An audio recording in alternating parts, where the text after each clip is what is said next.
my name is Herman Compton, and I was born in 1929, the year the stock market fell. And we were poor to start with, and when the stock market fell, we really was poor then. And when I was about 6 years old, we were farmers back then, raised up on a farm, picked cotton every year. We would gather our crops up, and late in the fall, out west Texas around Lubbock, we would go out there every fall and pick cotton until it was all through, and then we'd load our Model T up and come back home. But the hardest part, I guess, was when we'd be packing up, getting things ready to go west to pick cotton.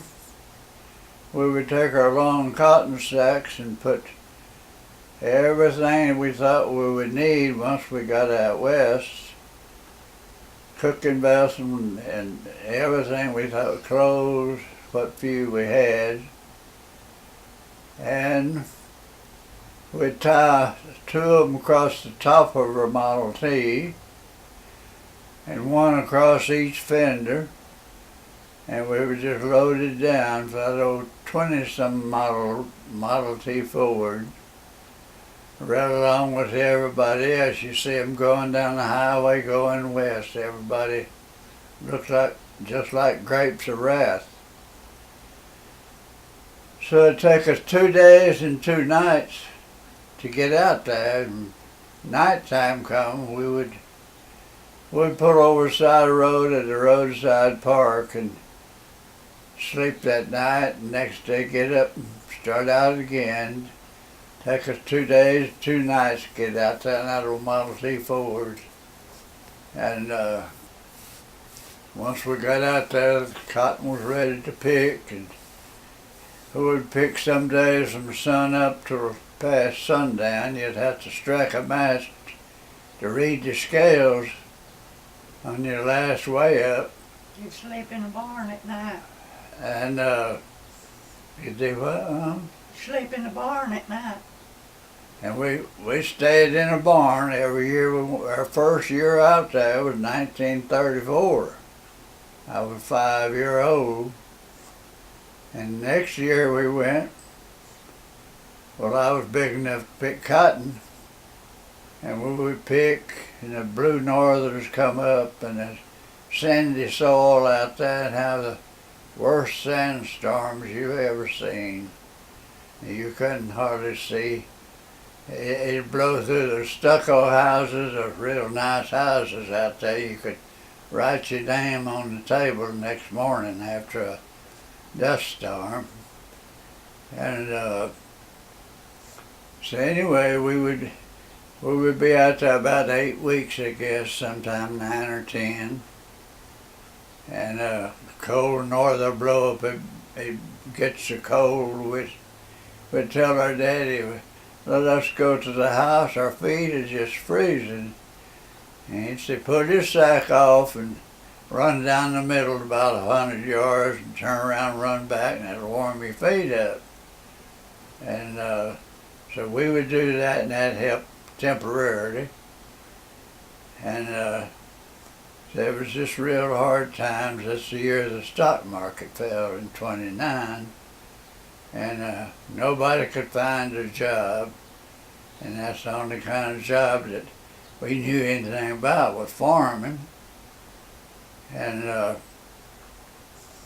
so one year we were out there, and my uncle and his family went right along with us in their Model T, and so it was worn out when he got out there with it. So one Saturday, well, my dad had to take his brother into Lubbock to try to find him a motor for his Model T. They found one for $3, and they brought it back, and put that $3 motor in his old Model T, and it ran long enough to get him back to around Waxahachie here for a long time. And so let's see, that was in somewhere in the 30s, and let's see. Didn't he stay out there one year when y'all Yeah, one year my uncle, we loaded up and told him we was through, we was coming back home so the kids could start their school. It was getting pretty close to Christmas. And he said, well, we're going to stay a couple more weeks. And so about 2 weeks later,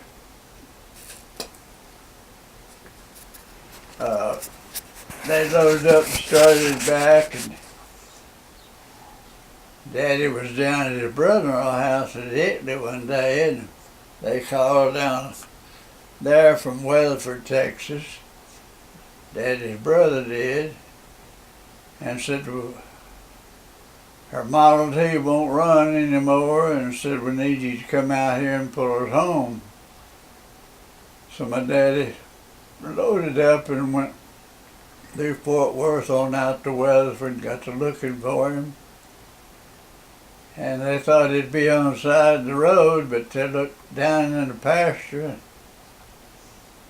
saw a great big fire going, and they turned in the gate and went down there, and that's where he had parked the old car. That's as far as he'd go, and he threw the piston through the block in it, and he had a big bird cage.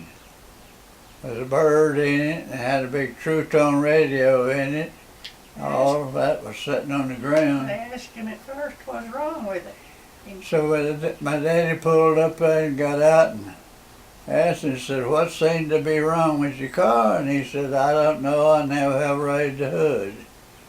And they raised the hood and shined the flashlight down in a great big hole in the side of the motor. And so he hooked a chain onto it and pulled him from Weatherford back to Waxahachie. And so it lasted him a pretty good while after he got back home. And then the next year was the same thing again. We'd load everything we owned, and here you see a lot of cars and trucks going down the road with all their stuff tied on them going west to pick cotton. We weren't the only ones. And times were just really, really hard. And let's see, it was, Depression lasted from 29 to back until after World War II was over, and things gradually started picking up a little bit. But that's how it was with the sharecroppers. They just had a real hard time making it.